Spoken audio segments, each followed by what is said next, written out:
Hi నమస్తే, welcome to iDream media. నేను మీ రుద్దం శ్రీనివాస్.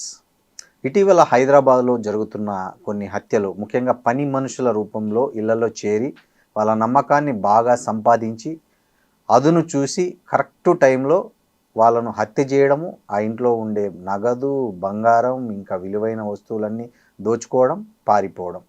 ఇది ఈ మధ్య హైదరాబాద్లో కొత్త ట్రెండ్ అనేది ఈ మధ్య కాలంలో మరీ ఎక్కువైంది. దీనికి సంబంధించి మాట్లాడదాం. మనతో ప్రముఖ నటి, అదేవిధంగా దర్శకురాలైనటువంటి రమ్యశ్రీ గారు ఉన్నారు. నమస్తే రమ్యశ్రీ. నమస్తే అండి శ్రీనివాస్ గారు. రమ్యశ్రీ గారు, మీరు కూడా ఎలైట్ సర్కిల్లో ఉన్నారు. చాలామంది ఇవాళ మీ ఫిలిం నగర్ కావచ్చు, జూబ్లీ హిల్స్ కావచ్చు, మాదాపూర్ ఏరియాలో ఎవరైతే ఉన్నారో రిచ్ పీపుల్, వాళ్ళందరూ ఒక పర్మనెంట్ పని మనుషులను పెట్టుకుంటున్నారు. అంటే 24/7 వాళ్ళ ఇంట్లో ఉండి అన్ని పనులు చేయడానికి ఈ పని మనుషులను పెట్టుకునే క్రమంలో నేపాల్ వాళ్ళను, కొంతమంది బీహార్ వాళ్ళను, ఇంకొంతమంది యూపీ వాళ్ళను, ఛత్తీస్గఢ్ వాళ్ళను, ఇట్లా దక్షిణాది రాష్ట్రాల్లో మొత్తం ఎక్కడ చూసినా ఉత్తరాది రాష్ట్రాల నుంచి వచ్చిన పని వాళ్ళే మనకు కనిపిస్తున్నారు. మన వాళ్ళు చాలా తక్కువ మంది, 1000 మందిలో 2 కూడా ఉంటే అట్లాంటి పరిస్థితి ఒకటి తెలుగు రాష్ట్రాల్లో ఉంది. సో ఈ పరిస్థితుల్లో నిన్న చూశారు మాజీ డీజీపీ అయిన రిటైర్డ్ డీజీపీ గారు వినయ్ రంజన్ గారు ఆయన భార్యను తెల్లవారుజామున 2 గంటలప్పుడు తాళ్ళతో కట్టేసి నోట్లో గుడ్డలు కుక్కి చంపేసి దారుణంగా ఇంట్లో ఉన్న వస్తువులతో పరారయ్యారు. ఆమె కల్పన అనే పని మనిషి. అంతకుముందు కూడా జరిగింది ఒకటి, ఆ మధ్య విజయవాడలో జరిగింది, అంతకుముందు ఇక్కడ హైదరాబాద్ శివార్లో జరిగింది. ఈ సంఘటనలన్నిటినీ మీరు గమనించినప్పుడు మీకు ఏమనిపిస్తుంది అసలు?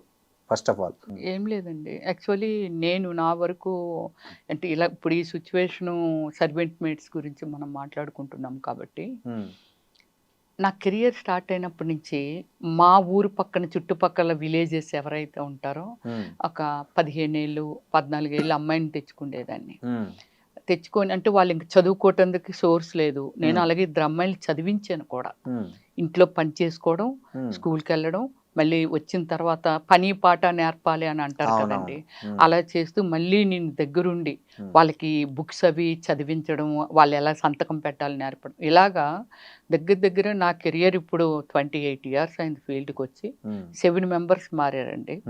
ఒక్కొక్కరు 8 ఇయర్స్, 10 ఇయర్స్, 11 ఇయర్స్, 5 ఇయర్స్, అలా వాళ్ళ పరిస్థితిని బట్టి ఉంటుండేవాళ్ళు.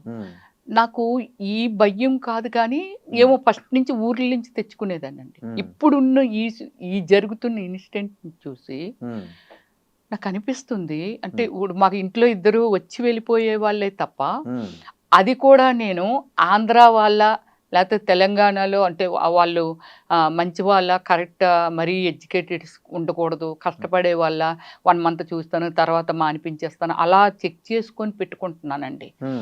ఈ భయం నాకు ఫస్ట్ నుంచి ఉంది. అమ్మో ఎవరో బయటోళ్ళు, వాళ్ళు ఎవరో మనకు తెలియదు, మన ఇంట్లో ఉంటే వీళ్ళ ఆలోచనలు ఎలా ఉంటాయి అంటావు, అలా అనుకునేదాన్ని. ఇప్పుడు మీరు చెప్పిన సిచ్యువేషన్స్ అన్నీ నేను కూడా న్యూస్లో చూశాను, ఇవన్నీ చూశానండి.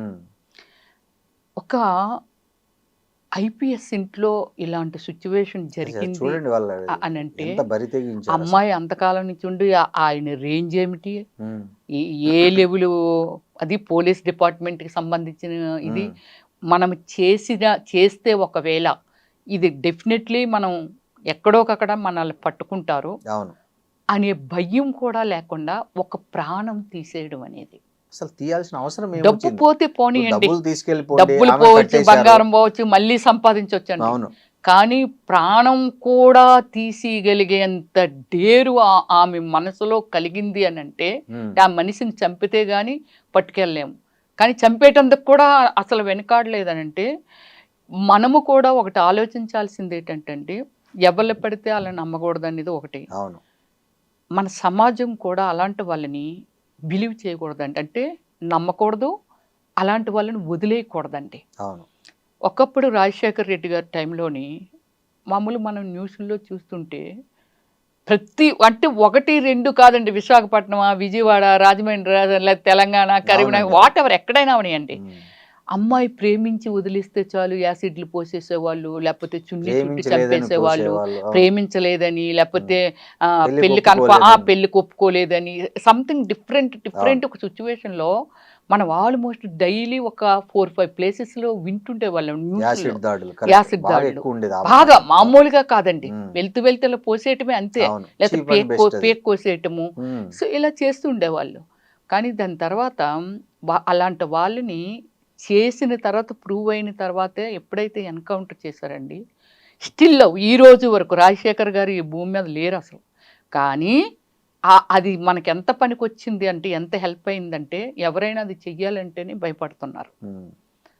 మొన్న మధ్య చాలా మంది అమ్మాయిలండి, అంటే ఇప్పుడని కాదు కానీ ఒక 5 years 6 years బ్యాక్ ట్యాక్సీ వాళ్ళు కానీ ఇంకోళ్ళు కానీ మిడ్ నైట్ వాళ్ళని నమ్మించి తీసుకొని వెళ్ళడం, వాళ్ళని రేప్ చేసి ఒక 5 రేప్ చేసి చంపేయడం, వాళ్ళ బ్యాగులు ఏమైనా ఉంటే దోచుకోవడం, ఇలాంటివన్నీ చేసేవాళ్ళు.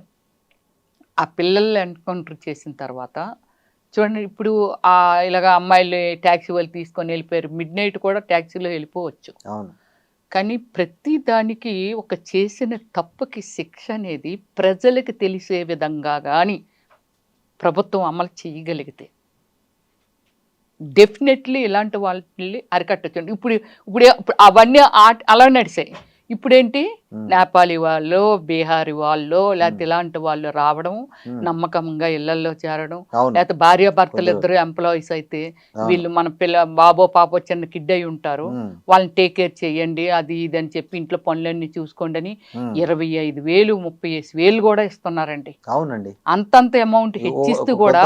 సాఫ్ట్వేర్ ఇంజనీర్లు కూడా కొన్ని కంపెనీలో అంత జీతం లేదు.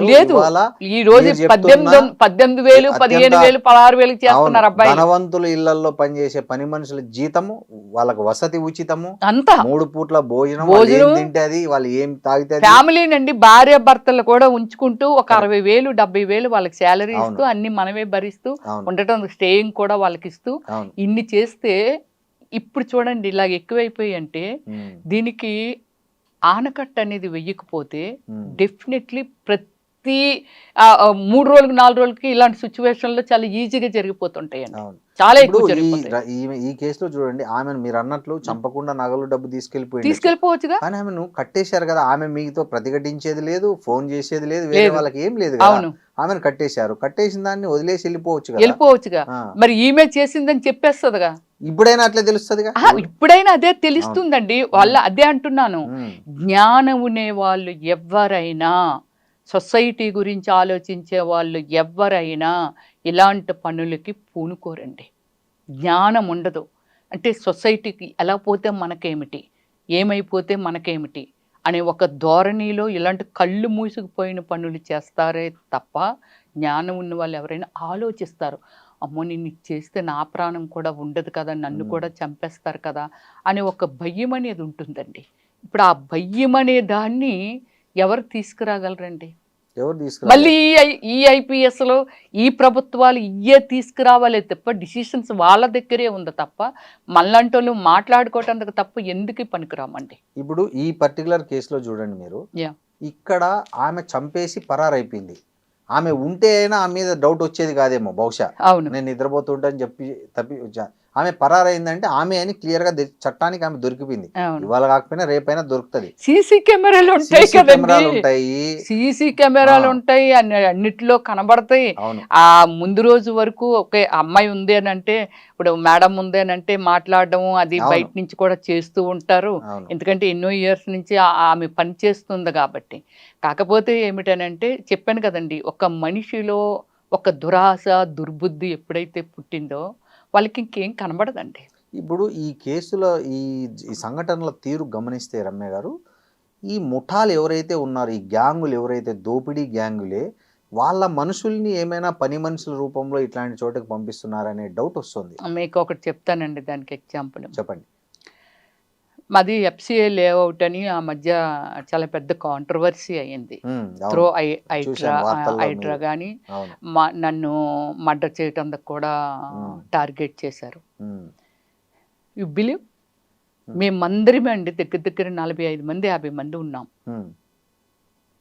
అక్కడ అన్ని ప్లాట్స్ ఆయన ఎలా కొనగలిగాడు, మా ఎవ్వరి కన్స్ట్రక్షన్ చేయటం కానీ లేకపోతే ఒక పర్మిషన్లు కూడా రాకుండా మేము సైట్లోకి వెళ్ళలేకపోతేనే కదా ఆయన అన్ని చేయగలిగాడు. అంతే కదా. కానీ అక్కడికి వెళ్ళలేకపోవటం కారణం ఈ బీహార్ గ్యాంగ్ అండి. హైడ్రా వాళ్ళు 100 మంది వచ్చి పోలీస్ డిపార్ట్మెంట్లు వాళ్ళు అక్కడ మా సైట్ ఎదురుగుండానే, గచ్చిబౌలి పోలీస్ ఎదురుగుండానే, సార్ ఇది సైటు ఇది పోలీస్ స్టేషన్ ఇలాగే ఉంటాయి. పోలీసులు ఒక 25 మంది ఇలా ఇంతమంది వచ్చి హైడ్రా కూడా పోలీస్ డిపార్ట్మెంట్ కి సంబంధించింది. అవును. వాళ్ళు ఒక 70 మంది 100 మంది వచ్చినా వీళ్ళందరి మధ్యలో దగ్గర 100 మంది గ్యాంగ్ ఉంటారండి. క్లియర్ గా మనకు కనబడిపోతుంటారు వాళ్ళు.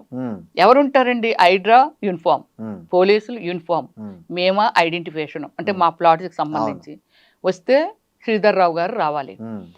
వీళ్ళు ఎవ్వరు ఏంటి అని అంటే ఒకరికొకరు డిస్కషన్ చేసుకుంటారు కదండి. ఏమండి వీళ్ళందరూ బీహార్ గ్యాంగ్ అండి అంటే వాళ్ళు ఇంకేం లేదండి, వాళ్ళకి డబ్బులు ఇవ్వనియండి ఇవ్వపోనియండి, ఇస్తానని చెప్తే చాలండి. ఆ చంపేసి వెళ్ళిపోరా ఆ ఫోటో ఇది అని చూపిస్తే చాలు వాళ్ళని వేసేసి వెళ్ళిపోతారండి. ఈ సైట్ నుండి మన సైట్ నుండి బీహార్ గ్యాంగ్ ఉందండి మీరు అనేటట్టు.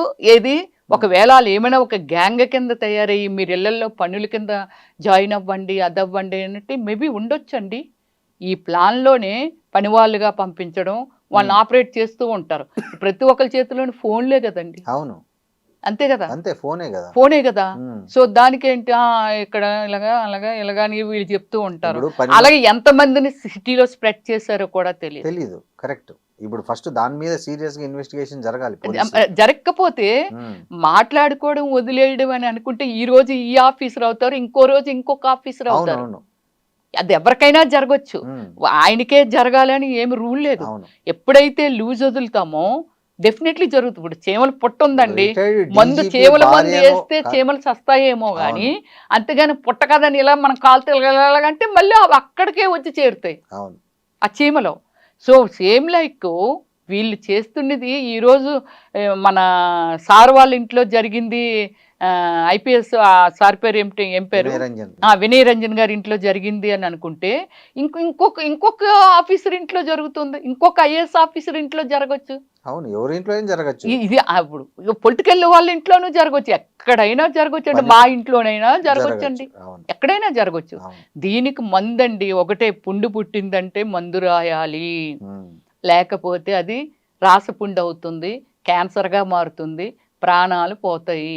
ఎప్పుడు దీనికి మందు అనేది ఏంటంటే ప్రభుత్వం నిర్ణయం అండి. ప్రభుత్వం దీన్ని చాలా స్ట్రిక్ట్గా తీసుకోవడం ఒకటి. ఇంకోటి మీరు ఒక వీడియో చూస్తే ఆశ్చర్యపోతారండి. ఇప్పుడున్న మన గౌరవనీయులైన సీఎం రేవంత్ రెడ్డి గారు ఎలాంటి స్టేట్మెంట్ ఇచ్చారో మీరు వింటే ఆశ్చర్యపోతారండి. అంటే ఈ ఇన్సిడెంట్ చూడండి ఎంత దగ్గరగా ఉంది అనేది ఆశ్చర్యం వేస్తుంది. నేను ఇప్పుడు మీకు వీడియో ప్లే చేస్తానంటే నమ్మరు కదా, నమ్మాలి. మీకు చూపిస్తాను చూడండి. ఎంత పెద్ద సెలబ్రిటీ ఇందులో ఉంటే అంత ఫాస్ట్ గా రీచ్ అవ్వండి, తీసుకొచ్చి చెర్లపల్లెనో చెంచల్గూడలో కూర్చోబెట్టిండ్రి. కేసుల మీద కేసు కట్టి లోపలనే ఉంచండి 1 సంవత్సరం వరకు బయటకు వెళ్ళకుండా. అప్పుడు ఈ సమాజంలో ఒక బాధ్యత వస్తుంది, భయం వస్తుంది. బాధ్యతనని ఉండాలి, బాధ్యత లేనోని భయపెట్టైనా మీరు కంట్రోల్ చేయాలి. భయము బాధ్యత లేనప్పుడు విచ్చలవిడితనం వస్తుంది. ఈ విచ్చలవిడితనాన్ని ప్రభుత్వం సహించదు. నేను స్పష్టంగా తెలంగాణ రాష్ట్ర ముఖ్యమంత్రిగా తెలంగాణ ప్రజలకు నేను చెప్పదలుచుకున్నా, ఇలాంటి నేరగాళ్ల పట్ల ఈ ప్రభుత్వం కఠినంగా వ్యవహరిస్తుంది. మీరెంత పెద్ద రాజకీయ కుటుంబమైనా, ఎంత పెద్ద వ్యాపారవేత్తల కుటుంబమైనా, ఎంత పెద్ద ఉన్నతాధికారులకు సంబంధించిన వాళ్ళైనా, I don't care anyone, I don't spare anyone. It is clear. ఎంత పెద్ద సెలబ్రిటీ ఇందులో ఉంటే అంటే ఆయన ఏ సందర్భంలో చెప్పారు? సందర్భం కాదండి, ఇప్పుడు ఈ సిటీలో హైదరాబాద్ సిటీలో జరుగుతున్న అరాచకాలు కానీ మీకు ఎగ్జాంపుల్ అదే అండి. ఒక హైడ్రా ఒక వ్యవస్థ, జిహెచ్ఎంసి ఒక వ్యవస్థ, పోలీస్ స్టేషన్ ఒక వ్యవస్థ, కోర్టు ఒక వ్యవస్థ. ఇవన్నీ వ్యవస్థలు ఎవరి కోసం అండి? ప్రజల హాయిగా ఉండడం కోసం. ప్రజలకి ఏమైనా సమస్యలు వస్తే ఏ లైన్కి ఆ లైన్ ఈ వ్యవస్థలు నెలకొల్పింది గవర్నమెంట్, అంతే కదండి. ఇప్పుడు ఆ ప్రజలు ఏ విధంగా హైదరాబాదులో అంటే తెలంగాణలో ఎంత సఫర్ అవుతున్నారని ఆయన చూసిన నిజం, మన సీఎం గారు చూసిన నిజం. దానికి ఏమిటంటే ఇలాంటి స్టేట్మెంట్ ఇవ్వకపోతే బరి తెగించేసి ఇష్టం వచ్చినట్టు తిరుగుతారండి. ఒక హైడ్రా వ్యవస్థ 3 times సంజా కన్వెన్షన్ అంటే FCA లేఅవుట్లోకి వచ్చి అంత పెద్ద పెద్ద ఆపరేషన్ చేశారండి. అంత పెద్ద పెద్ద బిల్డింగ్లు దగ్గర దగ్గర 50-60 కోట్లు వాల్యుబుల్ ఇవి మొత్తం నేలమట్టం చేశారండి. ఫస్ట్ ఒక విడత చేశారు, మళ్ళీ ఇమీడియట్లీ నెక్స్ట్ డే మార్నింగ్ లేపేవాడు, మళ్ళీ నెక్స్ట్ టైం అండి. ప్రతిదీ ఎంక్వైరీ అండి. గూగుల్ మ్యాప్ ఓకే ఇది 40 years అవుతుంది, 81లో వేశారు ఈ వెంచర్, 81లో ఎలా ఉండేది, మధ్యలో ఎలా ఉండేది, స్టిల్లో ఎలా ఉన్నది, వీళ్ళెవరు, ఇదేంటి ఇది ఇలాగా, ఇయేంటి రోడ్లేవి, దీంట్లో రోడ్లేవి సార్. మా కంప్లైంట్ అదే సార్, మా రోడ్లు దొంగలెత్తుకుపోయారు సార్ అక్కడ, ఆ రోడ్లు ఇప్పించారు, మీ రెస్పాన్సిబిలిటీ. ఒక్క హైడ్రా రెస్పాన్సిబిలిటీ ఏమిటి? రోడ్లు గవర్నమెంట్ ఆ రోడ్లు అనేది. ప్రైవేట్ వ్యవస్థ అయినా ప్రైవేట్ లేఅవుట్లు వేసినా 40 feet 30 feet ఉంటే ఎవరు అవుతాయండి? ఇప్పుడు రయేజే ఉంది అక్కడ గచ్చిబౌలిలో, అది రయేజే వాళ్ళు వేసారు వెంచర్, అది రయేజే వాళ్ళ కంపెనీలు ఉన్నాయి అవన్నీ. కానీ అందరికీ హక్కు ఉంది, అందరూ రోడ్ల మీద వెళ్తున్నారు, అన్నీ చేస్తున్నారు. కానీ రయేజా పర్సనల్ ఇది లోపలికి రావడానికి అన్నందుకు రూల్ లేదు కదా, అంతే కదా. అది GHMC దీనిలోనే ఉంటుంది. అలా ఏమిటంటే 2 సార్లు 3 సార్లు వాళ్ళు అటాక్ చేసినా సరే ఆయన ఎక్కడ చీమ కుట్టినట్టు కూడా లేరంటే, ఇలాంటి మనుషులు, ఇలాంటి వాళ్ళు సంజయ్ కన్వెన్షన్ శ్రీధర్ రావు గారు ఒక్కరే కాదండి, ఇంకా చాలా మంది ప్లేసుల్లో మీ బ్లడ్ అందరూ అది స్పెట్గా మార్చుకొని ఎంతో కష్టపడి అంతో ఒక మిడిల్ క్లాస్ ఫ్యామిలీగా ఎదగటానికి వాళ్ళకి ఒక సోర్సు, రేపు పొద్దున్న బ్రతకటానికి వాళ్ళకి బ్రతుకు తెరివండి. పిల్లల చదువులు కావచ్చు, పిల్లలకు మ్యారేజ్ చేయటానికి కావచ్చు, లేకపోతే ఓల్డ్ ఏజ్లో వాళ్ళకి ఏదైనా వస్తుంటే వాళ్ళ బ్రతకటానికి కావచ్చు, అలా అమర్చుకునేవి అవన్నీ. 40 years నాట్ ఏ స్మాల్. అప్పుడు జరిగింది. ఇప్పుడు ఆయన వాళ్ళని కూడా ఖాతరు చేయకుండా హైడ్రా కమిషనర్ గారి మీద 10 ఇవేసాడండి, అప్పుడు బిట్స్ వేశారు ఆయన. ఎవరు? Sanjay convention Sridhar Rao. Not only 1 or 2 3 4 5 6 7 8 9 10 లెక్క పెట్టనన్ని ఉన్ని దగ్గర 40 FIRలు ఫైల్ చేసి ఉన్నాయండి, 50-60. అలాంటిది ఆయన దొంగ అనేది ఎంతో మంది బయటకు వచ్చారండి. మమ్మల్ని చీట్ చేశారు. ఒక్కరిద్దరు కాదండి, ఎంతో మంది బయటకు వచ్చారు, ఎంతో మంది అభాగ్యులు ఉన్నారు. మరి అంత నీతిమంతుడు, అంత సిన్సియర్ ఒక ఆఫీసర్ మీద, IPS మీద 10 అఫిడవిట్స్ ఫైల్ చేశాడంటే, ఆయన కేసులు వేసాడనంటే, మరి ఎక్కడ మనం ఉన్నాం? మరి ఇలాంటప్పుడు సీఎం గారు రేవంత్ రెడ్డి గారు అనౌన్స్ చేయరా, స్టేట్మెంట్ ఇవ్వరా? ఇచ్చారు. ఇలాంటి వాళ్ళు ఇంకా ఉన్నారు, ఆ మూలొకలు ఈ మూలొకలు ఉన్నారేమో. ఇప్పుడు హైదరాబాద్ లో ఎక్కడ ప్రైవేట్ ల్యాండ్ డిస్ప్యూట్ ఉన్నా అక్కడ బీహార్ గ్యాంగ్లే పహారండి, ఇంకెవ్వరు ఉండరు. ఎక్కడి నుంచి వచ్చారు వాళ్ళు, ఎవరు, వాళ్ళ అడ్రస్ లేనిది, వాళ్ళ చంపేయటానికి, అందుకే సైట్లే కూడా వెళ్ళేందుకు భయపడిపోతున్నారు. అందుకే మన సజ్జనార్ గారు ఒక మాట అన్నారు, ఇక పైన ఎవరైనా పని మనుషుల్ని ముఖ్యంగా ఇతర దేశాల నుంచి కానీ ఇతర రాష్ట్రాల నుంచి కానీ పెట్టుకోవాలనుకుంటే పోలీస్ వెరిఫికేషన్ చేయించుకోండి అని అన్నారు. కరెక్ట్. ఎందుకంటే పోలీస్ వెరిఫికేషన్ అనేది ఉంటే ఈ తరహా మోసాల్లో వాళ్ళు ఎక్కడోళ్ళు ఏమి వాళ్ళ ఆనవాళ్ళన్నా తెలుస్తాయి. ఇప్పుడు ఆమె పారిపోయింది, వాళ్ళ భార్యను చంపేసి కల్పన అనే పరారైపోయింది నేపాల్లో. నేపాల్ అనే దేశంలో ఆమె ఏ ఊరు, ఏ పోస్ట్ ఆఫీస్ కిందకి వస్తుంది, ఆమె ఎక్కడికి వెళ్ళాలి, పోలీసులు ఎలా పట్టుకోవాలి? చాలా కష్టపడాలండి, చాలా కష్టపడాలి, చాలా టైం. అదే వెరిఫికేషన్ ఉంటే అది వెరీ సింపుల్ థింక్. అది కొందరు పాటించాల్సిన అవసరము చాలా ఉందండి. ఇలాంటివన్నీ మనం తెలుసుకోవాల్సిన అవసరం చాలా ఉందండి. చెప్పాను కదండి, బీహార్ గ్యాంగ్ అంటే ఎంతగా అడలిపోతున్నాము అని అంటే, బీహార్ చెడ్డీ గ్యాంగ్ అని వచ్చిందండి. అప్పుడు బట్టలన్నీ రిమూవ్ చేసుకొని చిన్న గోచిలా పెట్టుకొని ఆయిల్ పూసుకొని దొంగతనానికి వెళ్ళి లేకపోతే చంపేసో అంటే వాళ్ళకి వాళ్ళ లక్ష్యం నెరవేరాల, అంతే. ప్రాణం తీసామా దానికి అస్సలు సంబంధం లేదు వాళ్ళకి. సో అలాంటి సిచ్యువేషన్ లో ఈ రోజు శ్రీధర్ రావు లాంటి చాలా మంది ఆ బీహార్ గ్యాంగుల్ని లేకపోతే ఇగో మన నేపాల్ గ్యాంగుల్ని ఇలాంటి గ్యాంగుల్ని తీసుకొచ్చి దింపి వాటిల్లోనూ ఒక 10 మందో 100 మందో 200 మందో వాళ్ళకి ఏం అక్కర్లేదండి, వాళ్ళకి తిండి ఉంటే చాలు. మేము నీకెందుకు ఇలా ఇస్తామని ఇవ్వకపోయినా సరే ఆడినైనా వేసి వెళ్ళిపోతారు వాళ్ళు. కరెక్ట్. ఏదైతే ఆ మనిషి పెట్టుకున్నాడో కొంతమందిని, మరే నీకు ఇస్తానరా, మీకు ఎందుకు చూడండి అది ఇదని అంటారు కదా, ఇవ్వలేదు అనుకోండి వాడిని కూడా వేసేసి వెళ్ళిపోతారండి. కేవలం నేను అనుకుంటుండేదండి, కానీ బీహార్ ఎందుకు అలాగా తయారైందంటే అందరూ అలా ఉండరండి. ఫుడ్కి లేక, క్రమశిక్షణ లేక, ఎడ్యుకేషన్ లేక. నేను భోజ్పురిలో సినిమాలు చేశానండి, ఒక 10 movies చేశాను భోజ్పురి. అక్కడ ఏమిటంటే మనకంటే ఒక 20 years వెనుకున్నారండి. ఎడ్యుకేషన్లో కానీ నాలెడ్జీలో కానీ అవునవును. జనరల్ నాలెడ్జ్ కానీ ఏమీ వాళ్ళకి చాలా వరకు తెలియవండి. ఇంకా మనం చూసింది సిటీ పరిధి. ఉమ్, ఇప్పుడు మన సినిమాలో ఒక 5 సాంగ్స్ పెట్టండి, ఉమ్, సినిమా ఆడదాం. ఉమ్, ఏంట్రా బాబు సినిమా నిండా సాంగ్సే ఉన్నాయని. ఉమ్, అంటే మనకి నాలెడ్జి పెరిగింది. ఉమ్, ఏంటి సాంగ్ ఏం చూస్తాం అసలు, ఉమ్, ఇందులో ఏ కథ ఉందని. ఉమ్, వాళ్ళకి ఒక 15-16 సాంగ్స్ పెట్టాలి. ఉమ్. వాళ్ళకి వాళ్ళకి ఓకే. సినిమాలో ఒక 16-17 సాంగులు ఉండాలి. ఉమ్, ఆ, అన్ని ఉండాలండి. ఓకే. సో అంటే వాళ్ళు ఎక్కడున్నారో ఆలోచించండి. వాళ్ళకి ఏం తెలీదు. ఓ డాన్స్ చేస్తున్నారా ఇలాగా, అబ్బా అదే ఇంతే ఎంటర్టైన్మెంట్. తాగడము, తినడము, ఇలాంటి పనులన్నీ చెయ్యటము. ఎలాగో ఆ రోజు గడిచిపోయింది, రేపు గడిచిపోయింది, ఎంతవరకే తెప్పితే పెద్దగా నాలెడ్జబుల్ పర్సన్స్ లేరు, ఎడ్యుకేటెడ్స్ లేరు. ఇప్పుడు ఎడ్యుకేషన్కి ముందుకు రావడం అలా చేస్తున్నారు. ఒకప్పుడు మంది ఎక్కడో అలాగే ఉండేది. అవును. కానీ మనం అలాంటి వాటికి మనం ఇప్పుడు మన తెలుగు రాష్ట్రాలు ఎప్పుడు అలాంటి పోలేదు. వాటికి ఉమ్, పోవండి. ఆలోచించాం మనం. చిన్నదో పెద్దదో కష్టపడినందుకు మనం ఇష్టపడతాం, కానీ ఇలాంటి వాటి వైపు మనం అసలు ఫస్ట్ ఆలోచన రావాలి ఇప్పుడు కదా. ఈ ఇన్సిడెంట్ల తర్వాత ఈ తెలుగు రాష్ట్రాలు ఎంత పెద్ద ప్రమాదంలో ఉన్నాయి అనేది ఆలోచిస్తే ఊహ కూడా అందదు అందదు. రమ్య గారు. Yes, ఎందుకంటే exactly. ఏ లాడ్జిల్లో చూసినా వాళ్ళే, ఏ హోటల్లో చూసినా వాళ్ళే, ఏ చిన్న చిన్న హోటల్లో అంటే అవును. ఒక బిలో నాట్ ఓన్లీ హోటల్స్ అండి, ప్రతి ఇలాంటి చోట బడా బడా గోండాజం అంటారు చూసారా, ఉత్తరాంధ్ర, వాళ్ళ దగ్గర ఉత్తర కూడా భారతదేశం నుంచి వచ్చిన వాళ్ళే ఎక్కడ చూసినా నిండిపోయారు. మీరు నిండిపోయి చూడండి, ఉన్నారు. పని మనుషులు వాళ్ళే, అవును. డ్రైవర్లు వాళ్ళే, సెక్యూరిటీ గార్డులు వాళ్ళే, వాళ్ళే. తర్వాత మీరు చెప్పిన గ్యాంగుల్లో గ్యాంగ్ గూండాగిరి చేసేది వాళ్ళే, వాళ్ళే. చంపేది వాళ్ళే, అవును. దొంగతనాలు చేసేది వాళ్ళే, చేసేది బ్యాంక్ వాళ్ళే. మోసాలకు ఎక్కువ వాళ్ళే, ఈ ఈ సైబర్ స్కామ్ చేస్తున్నది ఎక్కువ ఉత్తర ప్రదేశ్ నుంచి, అవును. లేకపోతే ఉత్తర భారతదేశం నుంచి వచ్చిన వాళ్ళే. వాళ్ళే. సో ఇట్లాంటి వాళ్ళతో నిండిపోయింది. అవును. ఇది చిన్న శాంపుల్ ఏమో అనిపిస్తుంది నాకు. ముందు ముందు వీళ్ళందరి విశ్వరూపం చూడాల్సి వస్తుందేమో తెలుగు రాష్ట్రాలు అనిపిస్తుంది. దానికేనండి ఇప్పుడు మీరు మంచిగా అడిగారు.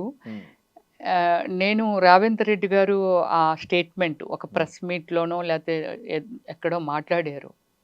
ఒక సీఎం ఆ రేంజ్లో స్టేట్మెంట్ ఇవ్వడం, ఎవడైనా వదలకండి, ఇలాంటి అన్యాయాలు చేసిన వాళ్ళని వదిలేదే లేదు అనేది ఒక స్టేట్మెంటు. నేనేమంటున్నానండి అంటే మొక్కప్పుడే తుంచకపోతే మానై వంగిన ప్రాణైతే వంగదు కదా. సో అప్పుడు మొక్కప్పుడే ఇలాంటి ఇన్సిడెంట్స్ ఈ మధ్య కాలంలోనే 10 జరిగాయండి. మన విజయవాడలో ఒకటే, మన హైదరాబాద్లోనే ఒక 8 జరిగాయి వెంటనే చూడండి అది. సో ఇది ఇంకా నేనేమంటానంటే ఇలాంటి ఒక ఐపీఎస్ ఇంట్లో జరిగింది కాబట్టి ఇది ఇంత స్పీడ్గా బయటకు వచ్చింది. ఏ మారుమూలలో ఎక్కడో జరిగితే మన న్యూస్ వాళ్ళు కూడా వెళ్ళరు. ఏదో చచ్చిపోయిందట, ఇలాగైపోయిందట, అలాగైపోయిందట అని మన వరకు రాదండి. ఆ చుట్టుపక్కల ఒక చేస్తారు ఇంతే. కానీ ఇదేమిటంటే ఇలాంటప్పుడే ప్రభుత్వం తేరుకొని నాట్ ఓన్లీ మెకానిజం పెట్టాలండి. ఇది ఒక గోండాయిజాన్నా లేకపోతే ఇంకో దాన్నా ఇలాంటి వాటిని సహించేది లేదు అనేది స్ట్రిక్ట్గా రేవంత్ రెడ్డి గారు ఏదైతే చెప్పారో అంతే స్ట్రిక్ట్గా కానీ దీన్ని కానీ ఫాలోఅప్ చేస్తే ఒక ఎంప్లాయ్మెంట్ అండి. నేనేమంటానంటే ఒక పబ్లిక్ సర్వెంట్స్ మన డబ్బుతో బ్రతుకుతున్న వాళ్ళండి. అవును. Any political leaders, any IPS, any IAS, గుమస్తా, వాట్ ఎవర్ గవర్నమెంట్, ఎనీ అంతే కదండి. మనం కట్టిన ట్యాక్స్ కానీ, మనం కట్టిన జిఎస్టీలు కానీ, మనం కట్టిన డబ్బుతోనే మనకు సర్వీస్ ఇవ్వటందుకు వాళ్ళని పెడితే వాళ్ళు మన ప్రాణాలే తీసేస్తూ మనల్నే దోసేసుకుంటూ మనం వెళ్తే చెప్తున్నానండి, మనకు రెస్పెక్ట్ ఇవ్వాలండి వాళ్ళు. రెండమ్మ కూర్చోండి, రెండు బాబు కూర్చోండి అనేటట్టు. నేను ఈ ఇన్సిడెంట్ అండి స్పేర్లీ చెప్తున్నాను. నేను హైడ్రా ఆఫీస్లో మాత్రమే చూశానండి. కూర్చోబెట్టడం కానీ, వాళ్ళకి కాఫీలు, టీలు, స్నాక్స్ ఏమైనా ఇవ్వండి వాళ్ళకి. అంటే ఒక్కొక్కసారి 2 hours అలా వెయిట్ చేయాల్సి వస్తుందండి. అది మన పని. ఎన్నో మీటింగ్స్ ఉంటాయి. సో ఆ మీటింగ్స్లో ఆయన బిజీ ఉండడం వల్ల మనం 2:30 గంటలు 3 గంటలు అక్కడ కూర్చొని ఉన్నాం అనుకోండి, ఎంత టైం అయిందమ్మా వచ్చి అంటే ఒక 10-15 మంది వెళ్తాం కదండి.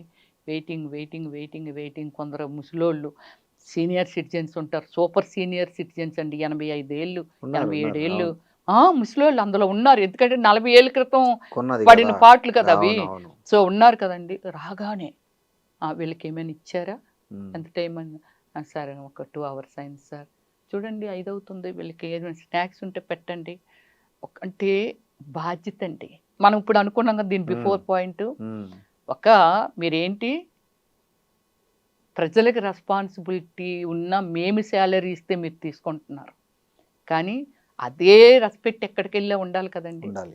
కానీ అన్ని దిక్కులా మనకు లేదు, దొరకదు. ముఖ్యంగా జిహెచ్ఎంసీలో లేదు. జిహెచ్ఎంసి అండి, అవును. అది చేస్తున్న పని తప్ప రైటాలు అనేది వాళ్ళు మామూలు గుండ్ల మీద ఈ సకల చెయ్యేసుకొని పడుకునేటప్పుడైనా మూల కారణం అట్లీస్ట్ వాళ్ళే, వాస్తవం చెప్పాలంటే. పడుకునేటప్పుడైనా వాళ్ళు ఆలోచిస్తున్నారా లేదనేది నాకు తెలియదు కానండి. ఉమ్.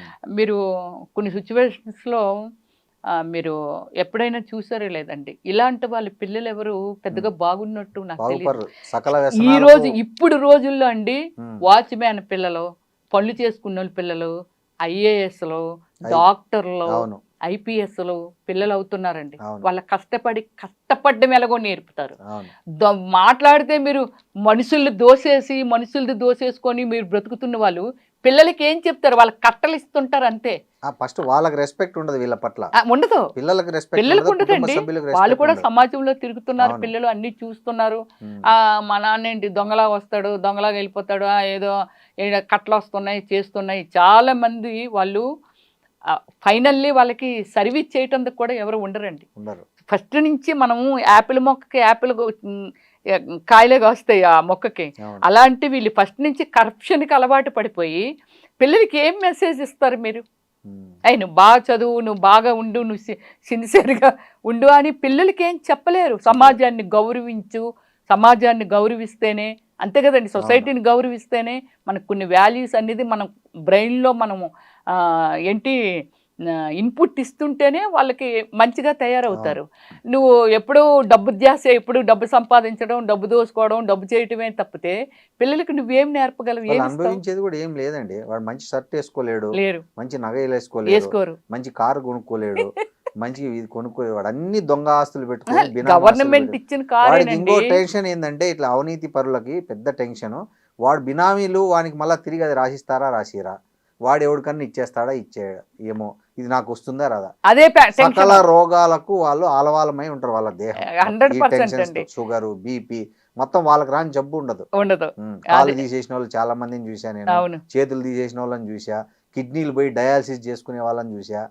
ఇంత నరకం, ప్రత్యక్ష నరకం అనుభవిస్తున్నారు ఈ అవినీతి సంపాదించిన ఎవరైతే ఉన్నారో, ప్రజలను పీడించుకు తినేవాళ్ళు. నా అనుభవంలో నేను చాలా మందిని చూసాను. అదే దానికి రియలైజేషన్ ఉండాలి కదండి. ఇప్పుడు వాళ్ళ కొలిక్స్ కూడా ఇలాంటి ఇప్పుడు మీరు చెప్పిన పాయింట్లో ఎక్కడ జరుగుతూ ఉంటాయి కదా, బాబు మా ఫ్రెండ్కి ఇలా జరిగింది, లేకపోతే నా కొలిక్కి ఇలా జరిగింది, మనం ఇలా చెయ్యకూడదు. మంచినీళ్ళు ఇచ్చి దిక్కుండరండి వాళ్ళకి, రిటైర్డ్ అయ్యి ఇంట్లో కూర్చుంటారు.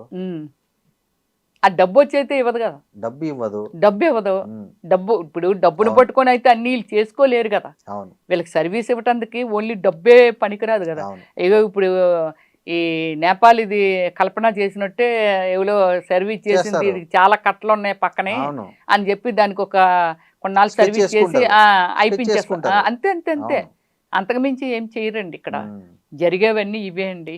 రమ్య గారు, ఇప్పుడు ఈ కేసుల్లో మనం ఈ తీవ్రతను మనం గమనిస్తే, ఈ వీళ్ళ దగ్గర ఇంత డబ్బు ఉంది, ఇంత నగలు ఉంది అనే ఇన్ఫర్మేషన్ ఎట్లా అంటే, చాలా మంది పని మనుషుల ముందే అన్ని మాట్లాడేస్తుంటారు ఫోన్లలో, వాళ్ళ బంధువులతో, చుట్టాలతో, పిల్లలతో, లేకపోతే వాళ్ళ ఎవరైతే స్నేహితులు ఉంటారో క్లోజ్ ఫ్రెండ్స్ వాళ్ళతో, నేను ఇట్లా కొన్నామే, లేకపోతే అది మాకు ఇంత ఉంది చాలే బంగారు, లేకపోతే డైమండ్స్ కొనుక్కున్నాం, మా పాపకి డైమండ్స్ పెట్టాలనుకున్నా, ఇట్లాంటి డబ్బు షాపింగ్ కూడా వాళ్ళు వేసుకెళ్తారు, బ్యాగులు తగిలించుకొని. సో ఇవన్నీ చూసిన తర్వాత ఈ మాటలు అనేటివి వాళ్ళు 4 గోడల మధ్య మాట్లాడుకోవాలి తప్ప పని మనుషుల ముందు అట్లా మాట్లాడకూడదనే ఒక స్పృహ ఈ కేసులో మనకు స్పష్టంగా తెలుస్తుంది. అంటే లేదండి, మాట్లాడితే ఆమెకు తెలియలేదు, చాలా ఇయర్స్ నుంచి వాళ్ళ ఇంట్లో నమ్మకంగా పనిచేస్తుంది.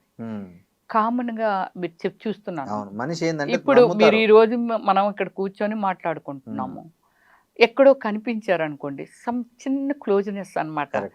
బాగున్నారా శ్రీనివాస్ గారు, పక్కన చూసేవాడు ఏమనుకుంటాడు, శ్రీనివాస్ గారికి రమ్య గారికి ఎప్పటి నుంచో ఫ్రెండ్షిప్ ఉందేమో, భలే మాట్లాడుకుంటున్నారు అనుకుంటారు. మనకి ఇంత చిన్న పరిచయంలోనే మనం అలా ఉంటే, ఇంటిలో మింగిలైపోయి ఇంట్లో రోజు. ఉన్న వ్యక్తి డైలీ ఇంకా వీళ్ళకి ఏమి కావాలన్నా ఏమే కల్పన కాఫీ మ్మ్. తీసుకురమ్మా, అమ్మ ఈ టేబుల్ తుడిసి అమ్మ, మ్మ్. అమ్మ చూడు వాళ్ళ అందులో సారీ ఉంది తీసేయి ఇక్కడ మ్మ్. పెట్టేసేయి, మ్మ్. ఈ రేంజ్లో అడుగు చెప్తూ ఉంటాం. మ్మ్. కలిసిపోతారు, మనలో కలిసిపోతారు పూర్తిగా. మ్మ్. ఎందుకంటే నేను ఫేస్ చేశాను కరెక్ట్ కాబట్టి. కరెక్ట్ అవును. సొంత మనుషుల్లాగే డబ్బులు ఒక మ్మ్. 50,000 లక్ష రూపాయలు బ్యాగులో పెట్టిన శ్రీనివాస్ గారు, మ్మ్. వాళ్ళ దీనికే తగిలించేదాన్ని ఆ బ్యాగ్ని. ఓ ఓకే.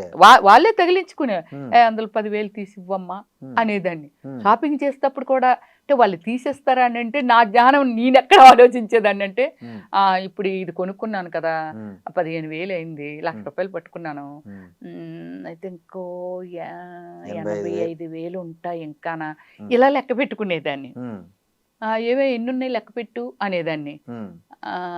10 ఇగో 10 ఆ 10 అలా లెక్క పెట్టి అవును, ఇస్తుండేవాళ్ళు. అంటే వాళ్ళంతా చెప్తున్నాను, కరెక్ట్ కరెక్ట్. మనతో బాగా అలవాటు అయిపోవడం వల్ల మ్మ్. ప్రతిదీ వాళ్ళ మీద డిపెండ్ అయిపోతామండి మనం. Correct exactly.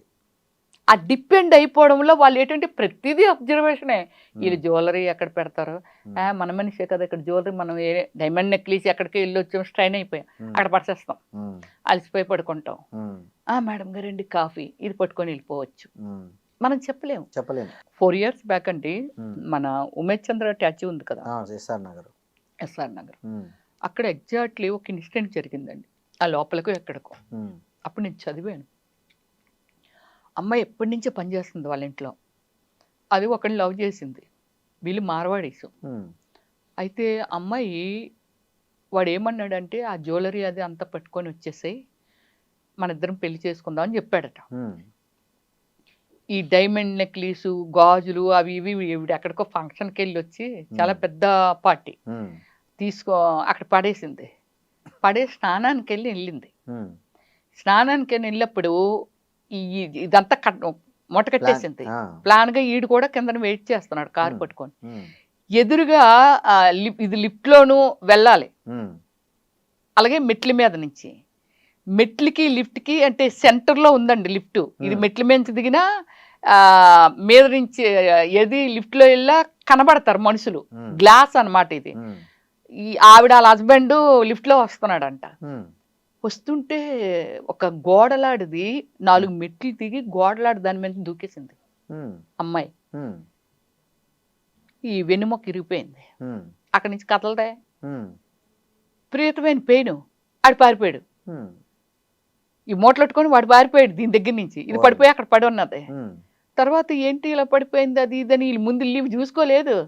ఏంటి ఇలాగంటే జారి పడిపోయింది కదా, అది కాదు ఇలాగా అనుకొని హాస్పిటల్లో జాయిన్ చేస్తే లేదు సర్జరీ అవ్వాలి అది ఇది. ఇంటికి వస్తారు కదా రాత్రికి, వచ్చేటప్పుడు జ్యువెలరీ లేదు. ఇంట్లో ఎంతమంది ఉంటాం, బయటికి వెళ్ళే వాళ్ళు ఎవరు, లోపలికి వచ్చిన వాళ్ళు ఎవరు, ఎవరైనా వచ్చారా, ఇది ఎలా పోయిందని తెలిసిపోద్ది కదండి. కట్ చేస్తే ఆ అమ్మాయి ఒప్పుకుంది.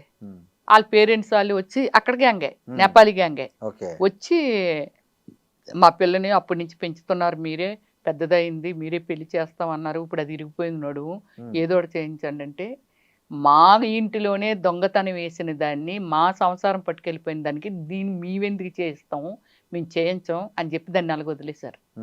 అప్పుడు వాడు ఎవడైతే దీన్ని ప్రేమిస్తున్నాడో వాడు ఫోటో వదిలిస్తే ఎక్కడో పట్టుకున్నారంటే, అంటే ఒక లాస్ అయితే జరిగింది కదండి. ఖచ్చితంగా ఖచ్చితంగా. ఇప్పుడు కల్పన కూడా ఎక్కడ దొరుకుతుందని నేపాల్ పట్టుకునేసరికి చాలా టైం పడుతుంది. అంటే ఎంత టైం వేస్ట్, ఎంతమంది ఆఫీసులు పనిచేయాలి దాని మీద. నగలు డబ్బు వస్తుందో రాదు పక్కన పెడితే ప్రాణం అయితే రాదుగా. మెయిన్ థింగ్ అదేంటి, మనీ ఏమండి, మనం పుట్టినప్పుడు ఇలా వచ్చాము, క్రమేపీ ఓకే నేను ఏదో సంపాదించుకున్నాను, పోయింది, ఇంకా ముందు ట్రావెల్ చేస్తాను, నాకు ఎంత దక్కుదాలో అంతే సంపాదించుకుంటూ వెళ్తానే తప్పితే దానికి మించి ఆ పోయిందైతే మనకు తిరిగి రాదండి. రమ్య గారు, ఈ పని మనుషులను సప్లై చేసే ఏజెన్సీలు ఉంటాయి కదా, ఉన్నాయి, వాళ్ళు ఏమైనా జాగ్రత్త తీసుకోవాలా? వాళ్ళు కూడా ప్రభుత్వం ఎక్కడైనా రిజిస్ట్రేషన్ విధానం ఒకటి పెట్టి దాన్ని 100% తీసుకోవాలండి. ఇప్పుడు చాలా మంది ఏజెన్సీ ఉన్నాయి కదా. మొన్న ఎవరో నాకు ఒక ఆమె చెప్పింది, రమ్య గారు మాకెప్పుడు డైలీ 2 వస్తున్నారు. లేదండి వాళ్ళే అన్ని చూసుకొని పెడతారండి, బాగా వర్క్ చేయలేదు అని అంటే ఇమ్మీడియట్లీ వాళ్ళని మానిపించేసి మళ్ళీ ఇంకొకరిని పంపిస్తారండి. మీరు అన్నట్టు ఆ పాయింట్ మీద ఏంటంటే డెఫినెట్లీ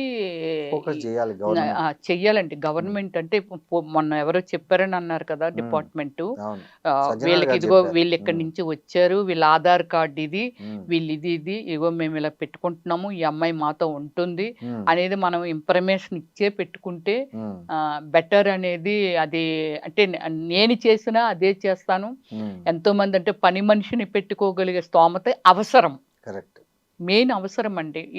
మీరు నమ్మాలి, నేను ఒకే పెద్ద సెలబ్రిటీనో చిన్న సెలబ్రిటీనో తెలియదు కానీ నేను మార్నింగ్ 4కి లేచి నాకు ఫిజికల్ యాక్టివిటీస్ అయిపోతే మా ఫుడ్లు అంటే పని వాళ్ళు వస్తారండి క్లీనింగ్లకి వాటికి, మా ఫుడ్ని మేము ప్రిపేర్ చేసుకుంటాం.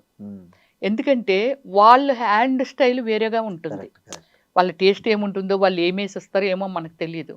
మన హెల్త్ బాగుండాలంటే మనం చేసుకుంటే మన హ్యాండ్లో ఓకే ఇది వేస్తే కరెక్ట్, అమ్మ ఇది ఎంత తినకూడదు, ఎంత వేసుకోవాలి, ఇలా ఉండాలి అనేది మనకు తెలుస్తుందండి. ఎంత డబ్బు ఉందనేది కదండి, హెల్త్ ఈజ్ వెల్త్ అండి, అంతే కదా.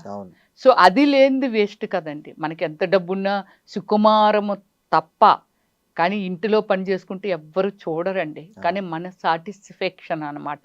మనం ఏమి చేయకుండా అన్ని పని మనుషుల మీద ఆధారపడకుండా మనం కూడా చేయగలిగిన కొన్ని పనులు చేసుకుంటే చేసుకొని వాళ్ళని కూడా అబ్జర్వ్ అండి. ఇప్పుడు ఇలాంటి ఇన్సిడెంట్లు ఇంకా ఇది మీరు అన్నట్టు ఇంకా స్టార్టింగ్ ఏమో అంటున్నారు, ఇది స్టార్టింగ్ ఏమో ముందు ముందు ఏమైపోద్దో అదే అప్పుడు ఎవరిని చూసినా యాసిడ్లు దాడులు చేసినట్టుగా ఇది ఒకళ్ళు చూసి ఒకళ్ళు దీనికి ఇమ్మీడియట్లీ ఒక పరిష్కారాన్ని ప్రజల దృష్టికి తీసుకెళ్ళాలి. ప్రజల దృష్టికి కాదండి, నేపాలా లేకపోతే బీహారా లేకపోతే మన దేశం మొత్తం మీద ఇలాంటి ఇన్సిడెంట్లు జరిగితే ఇలాంటి పనిష్మెంట్లు ఉంటాయి, తెలంగాణనే కాదు ఆంధ్రానే కాదు ఎక్కడైనా ఇలాంటి పనిష్మెంట్లు ఉంటాయి అనేది ఒక భయం వస్తే వచ్చే వాళ్ళకి కూడా భయం ఉంటుంది. ఎంతెంతండి భార్య భర్తలు ఇద్దరు జాయిన్ అయిపోతున్నారు, డ్రైవర్గా చేస్తున్నాడు, పని మనిషిగా చేస్తుంది, వీళ్ళిద్దరు కుమ్మక్కైపోయి ప్రాణాలు తీసేస్తున్నారు. చాలా మంది ముఖ్యంగా వృద్ధులు ఎవరైతే మెయిన్ అండి, లేదు ఎన్ఆర్ఐస్ అండి, వాళ్ళు ఏం చేస్తున్నారంటే పేరెంట్స్ ఇక్కడ ఉన్నారు అనుకోండి, పాపం వాడు డ్రైవ్ చేసుకుంటాడు, ఈమైతే ఇంట్లో పేరెంట్స్కి సపోర్టింగ్గా ఉంటుందని వేరే వేరే కంట్రీస్లో ఉన్న వాళ్ళు వీళ్ళు స్టాండర్డ్గా ఉండిపోయిన వాళ్ళు, పర్మనెంట్గా ఉండిపోయిన వాళ్ళు పెడుతున్నారు. సో వీళ్ళేమిటి, పిల్లలు అక్కడ ఉన్నా సరే ఇక్కడ కూడా డబ్బులు బంగారం ఈవిడ రేంజ్కి ఈవిడ దగ్గర ఉంటాయి కదా, ఆ చిన్నదానికి కూడా వాళ్ళకి కక్కుర్తండి. ఎందుకు కక్కుర్తంటే వీళ్ళకి 50,000 60,000 వీళ్ళిద్దరికి ఇస్తారు, డ్రైవర్కి 23,000 24,000, దీనికి ఒక 15,000 16,000 ఎంతో ఇస్తారు. కానీ బంగారం ఇప్పుడున్న సిచ్యువేషన్స్లో బంగారం ఒక 5 తులాలు ఉందనుకోండి, 5 కాసులు, దాన్ని అమ్మేసింది అనుకోండి 10 లక్షలు ఈజీ. నువ్వు ఎన్ని రోజులు 50,000 60,000 ఎన్ని రోజులు వస్తావు, ఇది పెట్టి ఏమైనా చేసుకోవచ్చు కదా. అంటే వాళ్ళకి ఆలోచన విధానం అలా వచ్చేస్తుందండి, అంత ఎక్స్పెన్సివ్ అయిపోయింది గోల్డ్ కానీ సిల్వర్ కానీ. మొన్న ఎవరో శ్రీకాకుళంలో ఒక ఆమె అంటుందండి, ఇంత కడియాలు పెట్టుకుంటుంది ఆవిడ, 3 సెట్స్ పెట్టుకుంటది. అప్పుడు 150 తులాలు చేయించుకుందంటారు 2 కాళ్ళకి, ఇవన్నీ పుల్లిలో వచ్చేసాయి ఆమెకి. మొన్న ఎందుకో విజిట్కి వెళ్ళా, ఏమమ్మా అంత రేట్ ఉంది ఇంత పెద్ద పెద్ద పెట్టుకున్నావు అంటే, అదేనమ్మా కాలు కానీ నరికేస్తారేమో. నిజంగా అట్లా పరిస్థితి తోటలేకి వాటిలోకి వెళ్తే జీడి తోటలకి చిన్న పిల్లలకి కమ్మలకు చెవులు కోసేసుకుపోయిన రోజులు కూడా మనం ఇన్సిడెంట్లు కూడా చూసాం కదా. సో ఆ కాలు కానీ తోటలే జీడి తోటలకి వాటిలోకి వెళ్తే కాలు నరికేస్తారేమో అనుకుంటున్నాను, భయపడిపోతున్నాను, అమ్మ తీయించేద్దాం అనుకుంటున్నాను. ఇవి అలాంటి సిచ్యువేషన్ వచ్చింది సమాజం. సో ఇప్పుడు ఓవరాల్గా మీరు చెప్పండి, ఒక పని మనిషి మీద ఆధారపడడం తగ్గించడంతో పాటు పని మనుషులను ఇంట్లో పెట్టుకోవడానికి ఎలాంటి జాగ్రత్తలు తీసుకోవాలంటే? జాగ్రత్తలని ఏం లేదండి, ఇందాక పోలీసు వ్యవస్థ వెరిఫికేషన్ అనేది తప్పనిసరి. అది అంటే పర్మనెంట్గా పెట్టుకునే వాళ్ళు. సో ఏం లేదు, పర్మనెంట్గా అక్కర్లేదండి, అప్పటికప్పుడు వచ్చి వెళ్ళిపోయిన వాళ్ళు కూడా ఇలాంటి థాట్స్ చేసిస్తే తప్పేం లేదు. వాళ్ళు ఒక 2 years 1 year చేశారు అనుకోండి, మనకు మొత్తం ఎవ్రీథింగ్ తెలిసిపోతుంటాయి వాళ్ళకి. అంటే కీస్ మేము మేమైతే అవే keys కూడా అండి మనం ఇచ్చిస్తాం. జాగ్రత్త అవును. చేసుకోవాలండి. ఉమ్, కీస్ ఇచ్చేయటం, మీరు చేసుకోండి అమ్మ అని చెప్పడం, అంత బిలీవ్ మనం అంటే అంత వాళ్ళని నమ్మినప్పుడే వాళ్ళు మోసం చేయడానికి ఎక్కువ. ఇలాంటి అవకాశాలు ఉంటాయి అన్నమాట. ఇక పర్మనెంట్గా కాదు, రెగ్యులర్గా వచ్చిన వాళ్ళకి కూడా అమ్మ నీ ఆధార్ కార్డు పెట్టి మేము అలాగే పెట్టుకుంటామండి. ఉహుం, వచ్చిన వాళ్ళ ఆధార్ కార్డు తీసుకుంటాము. ఉమ్, సో తర్వాత అంటే పోలీసుకి ఇప్పుడు ఇప్పుడు మీరు చెప్పారు, ఐడియా ఇచ్చారు కానీ, సో ఇక్కడి నుంచి మేము కూడా అదే చేయాలన్నమాట. ఉమ్, పోలీస్ వెరిఫికేషన్ పెట్టుకొని చేసుకొని చెయ్యాలి. సో ప్రతి ఒక్కరూనండి, ఎందుకంటే ప్రాణం అంటే డబ్బు పోతే వస్తుంది, సంపాదించవచ్చు, లేకపోతే బంగారం ఇదంతా నథింగ్ అండి. ఇప్పుడు ప్రాణమే పోయింది, అంత వాల్యుబుల్ పర్సను ఏమిటి మనందరికీ, మన ప్రజలకందరికీ ఒక సెక్యూరిటీ ఇచ్చే అంత పవర్ఫుల్ ఒక ఆఫీసర్ ఇంట్లో అంత డేర్గా అలా చేయగలిగారు అని అంటే డెఫినెట్లీ మనలాంటి వాళ్ళేమో నథింగు. దయచేసి ప్రతి ఒక్కరూ ఆలోచించాల్సిన విషయం ఏంటంటే మన జాగ్రత్త మనమే తీసుకోవాలి. అలాగే ఎదుటి వాళ్ళు వచ్చినప్పుడు ఒక అబ్జర్వేషన్ అనేది, ఇప్పుడు సీసీ కెమెరాలు పెట్టుకుంటే కాదు, సీసీ కెమెరాలు వాళ్ళ ఇంటి నిండా కూడా ఉండుంటాయి, అయినా అంత డేర్ చేశారని అంటే ఇలాంటి ఇన్సిడెంట్స్ ఈ మధ్య కాలంలో దగ్గర దగ్గర ఒక 7-8 జరిగాయి. మన వంతుగా మనం చేయాల్సింది ప్రతిదానికి పోలీస్ డిపార్ట్మెంట్ మీదో లేకపోతే ప్రభుత్వాల మీదో డిపెండ్ అయిపోకుండా మన జాగ్రత్త ఎంత జాగ్రత్త తీసుకోవాలనేది మనం కేర్ఫుల్గా ఉంటే డెఫినెట్లీ ప్రభుత్వం ఎంకరేజ్ చేస్తుంది, పోలీస్ డిపార్ట్మెంట్ ఎంకరేజ్ చేస్తుంది. మనంతు సాయం మనం వాళ్ళకి అందిద్దాము, అంతే వాళ్ళ హెల్ప్ కూడా మనం తీసుకుందాం. ఫస్ట్ ఆఫ్ ఆల్ బీహార్ వాళ్ళు కానీ, లేకపోతే ఏమిటది యూపీ వాళ్ళు కానీ, లేకపోతే నేపాల్ వాళ్ళని కానీ, వీళ్ళని ఎవరిని దయచేసి పెట్టుకున్నా ఇలాంటి అంటే అందరూ అలాంటి వాళ్ళే ఉంటారని మనం చెప్పట్లేదు, బట్ అలాంటి వాళ్ళు ఉండొచ్చు. ఒకరి తర్వాత ఒకరు ఇందాక శ్రీనివాస్ గారు మేము మాట్లాడుకున్నట్టు ఎక్కడ చూసినా ఈ గ్యాంగే 100 మందిని చంపిన గోండాల దగ్గర కూడా 100 మంది 200 మంది ఈ గ్యాంగే వీళ్ళే ఉంటున్నారు. కాబట్టి దయచేసి మనందరమీ కేర్ఫుల్గా ఉందాము. సో నేను ఐ డ్రీము ప్రేక్షకులందరికీ నా రిక్వెస్ట్ అనుకోండి, ఇది ఫ్రెండ్లీ రిక్వెస్ట్. తప్పకుండా మనం చాలా కేర్ఫుల్గా ఉందాము. Thank you. నమస్తే. థ్యాంక్ యూ శ్రీనివాస్ గారు. నమస్తే.